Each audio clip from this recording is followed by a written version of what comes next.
Καλώς ήρθατε στην παρτίδα νούμερο 11. Εδώ ο Νεπό Μιάτσι είχε τα λευκά κομμάτια και ο Μάγνους τα μαύρα. Αυτή η παρτίδα είναι αρκετά διδακτική και πάμε να μάθουμε πολλά πράγματα.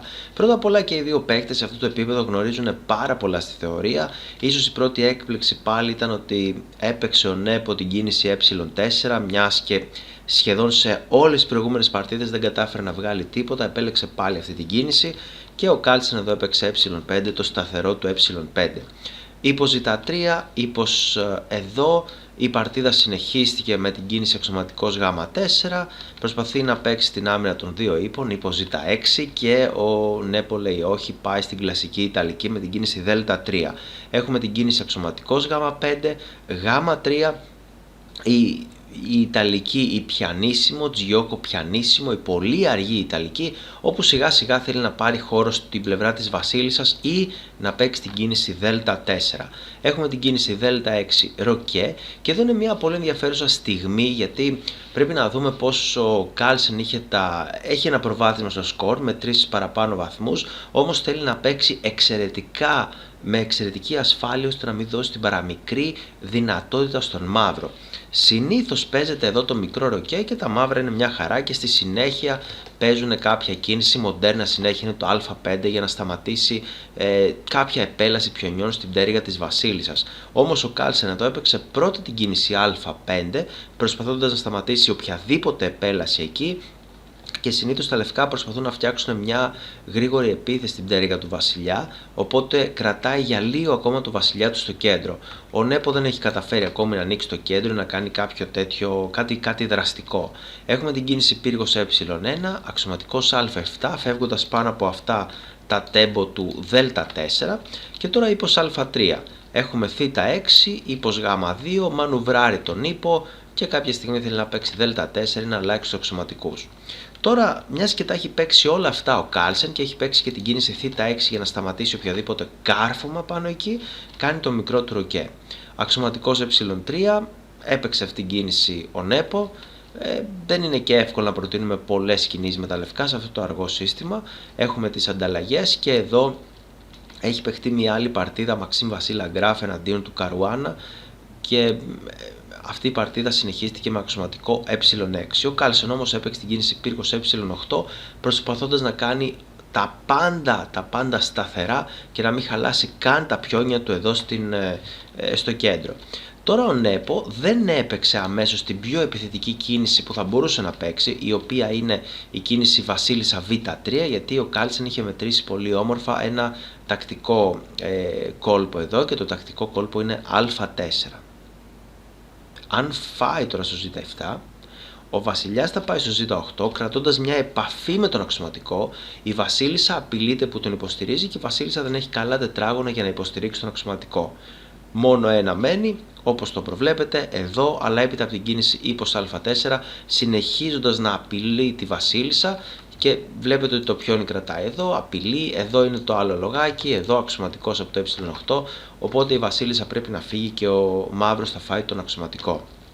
Γι' αυτό το λόγο λοιπόν έπαιξε την κίνηση α4, σταματώντας του μαύρου το α4 και ετοιμάζοντας την κίνηση βασίλισσα β3.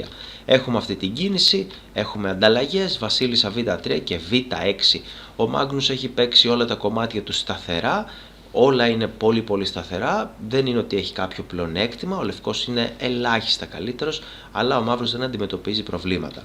Η παρτίδα συνεχίστηκε εδώ, ύπος ε7 και αυτό που θέλει κλασικά να κάνει ο Μάγνους είναι να παίξει την κίνηση δ5. Όχι αμέσως φυσικά, αφού γίνει η προετοιμασία με τα υπόλοιπα κομμάτια, μετά θα παίξει την κίνηση δ5.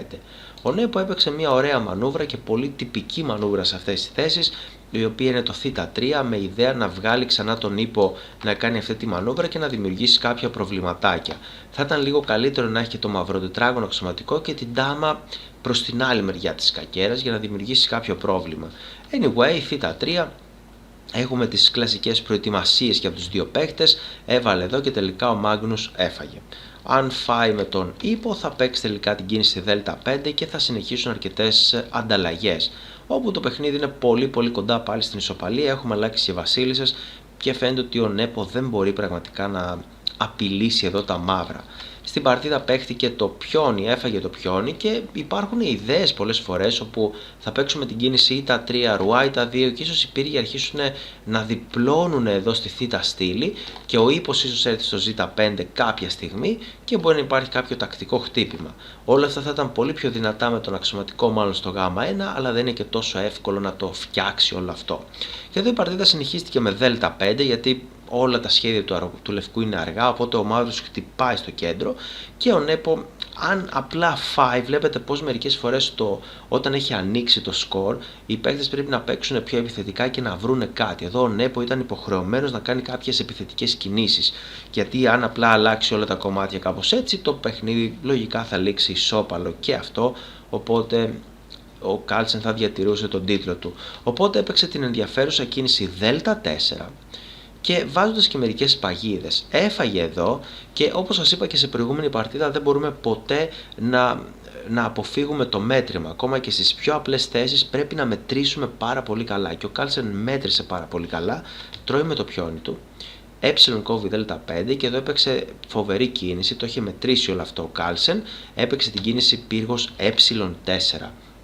Δεν ξέρω αν το είχε μετρήσει πριν από την κίνηση Δ5, αλλά όπως άκουσα κιόλας ένα σχόλιο, όπου όταν έχουμε παίξει πολύ καλές στρατηγικές κινήσεις, οι οποίες έχουν κάποιο υπόβαθρο, δηλαδή βάλαμε τα κομμάτια στο κέντρο και χτυπήσαμε στο κέντρο, ακόμη και κάποια κινησούλα να μας ξεφύγει, θα είμαστε λογικά τυχεροί.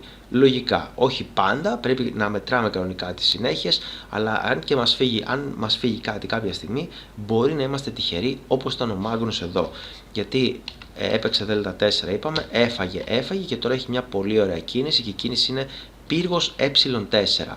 Δεν ξέρω αν ακριβώς διέφυγε αυτή η κίνηση από τον Νέπο ή αν πραγματικά προσπάθησε πάρα πολύ να φτιάξει κάτι, να δημιουργήσει κάτι στη θέση και μερικές φορές όταν προσπαθούμε πολύ να παραβιάσουμε μια θέση μπορεί και να τη χάσουμε.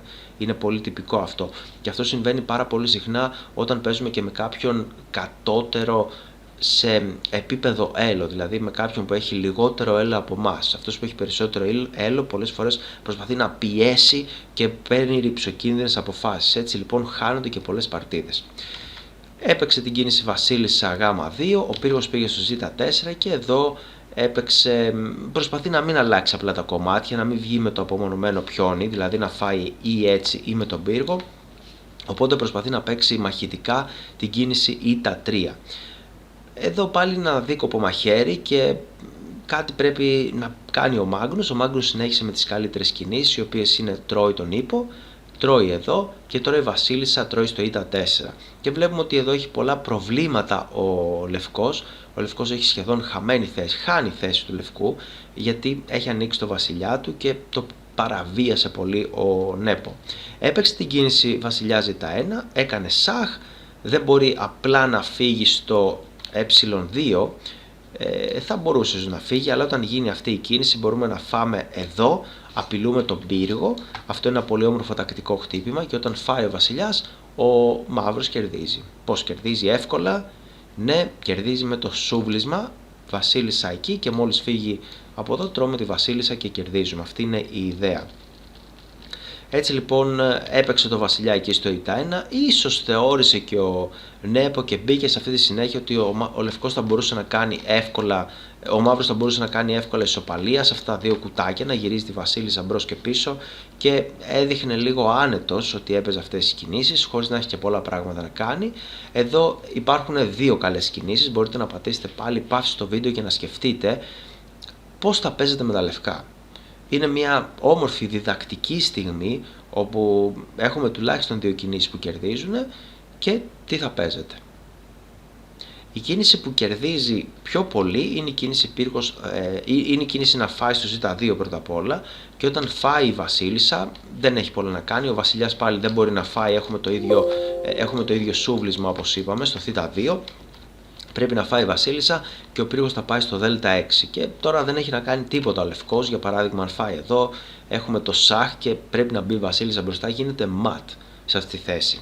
Γιατί ο Κάλσεν δεν την είδε αυτή τη συνέχεια, έπαιξε μία άλλη, το ύπο Ζ5, η οποία είναι εξίσου καλή κίνηση, δεν είδε μάλλον αυτή τη συνέχεια γιατί πολλές φορές σε μια παρτίδα δεν περιμένουμε ένα τόσο μεγάλο δώρο από τον αντίπαλό μας και ίσως σοκαρίστηκε και πολλές φορές όταν σοκάρεται χωρίς να βλέπει την κίνηση του αντιπάλου, δηλαδή μπήκε σε μια συνέχεια ο Νέπο που χάνει.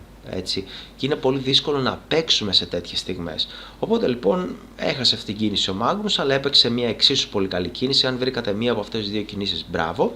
Και τώρα η ιδέα είναι ότι έπαιξε το Δ6 αμέσως για να σταματήσει οποιοδήποτε πέρασμα του πύργου, αυτό το πύργο του Κασπάρα, αφού πάει στο Δ6 και μπροστά από τα πιόνια. Και εδώ έχουμε την κίνηση ύπος Θ4.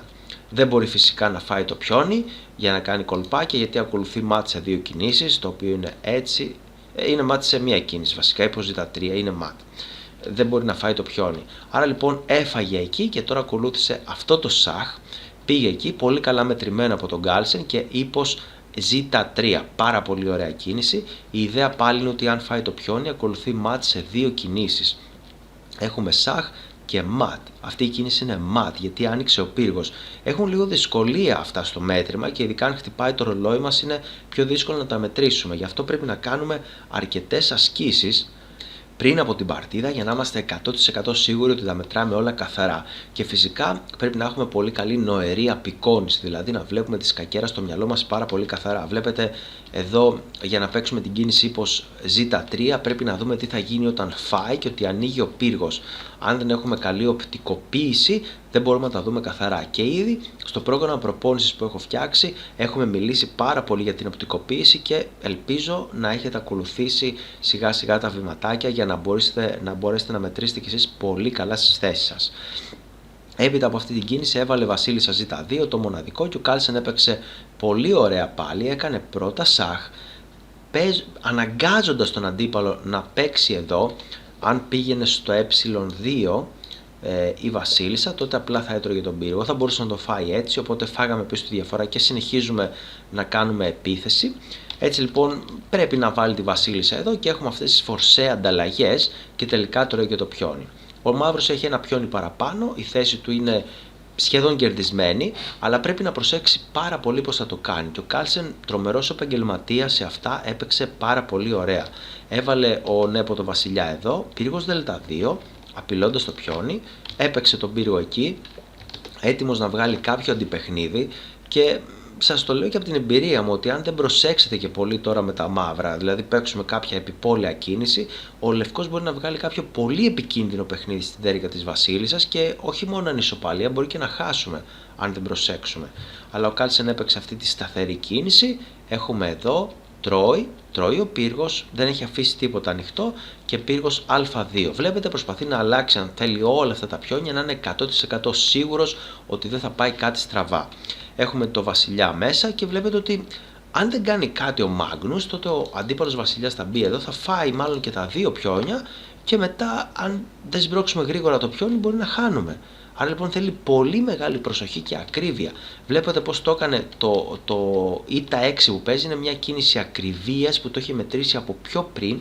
Έτσι λοιπόν έπειτα από όλες αυτές τις ανταλλαγές δεν μπορεί εύκολα να παίζει Ζ5 εδώ ο λευκός, γιατί θα του τρώμε και αυτό το πιόνι αν θέλουμε. Βλέπετε πόσο ωραία έπαιξε. Επίσης το Ζ5 σταματάει και οποιαδήποτε επέλαση του βασιλιά προς τη μεριά του βασιλιά.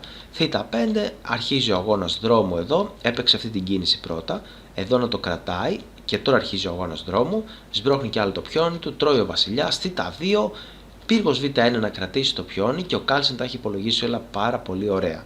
Τρώει με σαχ. Ο βασιλιάς τρώει το πιόνι και τώρα είναι άλλη μια ωραία στιγμή για εσάς να πατήσετε παύση στο βίντεο και να σκεφτείτε τι θα παίζετε με τα μαύρα. Έχουμε ένα πολύ όμορφο τακτικό χτύπημα και ο πύργος είναι υποχρεωμένος να κρατάει το τετράγωνο προαγωγής, άρα λοιπόν θα τον διώξουμε. Πύργος Β3, φοβερή κίνηση, έφαγε ο πύργος, θυσιάζει προσωρινά τον πύργο για να βγάλει βασίλισσα. Η βασίλισσα κερδίζει γιατί μπορεί να κάνει πάρα πολλές απειλές και τα κομμάτια του λευκού δεν είναι οργανωμένα. Έσμπρωξε το πιόνι, βασίλισσα ε4 και εδώ δεν μπορεί να σμπρώξει το πιόνι αμέσως ο Νέπο, γιατί θα σας δείξω, αν παίξει εδώ θα κάνουμε τη διπλή απειλή, η οποία είναι βασίλισσα ε6. Έτσι λοιπόν έβαλε το βασιλιά στο α7 και εδώ έκανε ένα σάχ, ο βασιλιάς πήγε κάτω και τώρα τι θα κάνετε? Είναι πολύ εύκολο να χάσουμε πολλές φορές την παρτίδα. Αυτή η κίνηση φαίνεται πολύ φυσιολογική γιατί απειλούμε το βασιλιά και το πιόνι, έτσι δεν είναι? Διπλή απειλή και κερδίζουμε. Το πρόβλημα είναι όμως ότι είναι τα κομμάτια μας στην ίδια ευθεία και έπειτα από αυτό χάνουμε την παρτίδα γιατί μας κάρφωσε τη βασίλισσα και χάνουμε. Έτσι λοιπόν ο Κάρλσεν βλέπετε ότι μία παρτίδα τελειώνει όταν ο άλλος βάλει υπογραφή στο παρτιδόφυλλό του. Όταν σταματήσει το ρολόι, όταν μας δώσει το χέρι του, τότε τελειώνει μια παρτίδα. Όσο συνεχίζει να παίζει, πρέπει να προσέχουμε.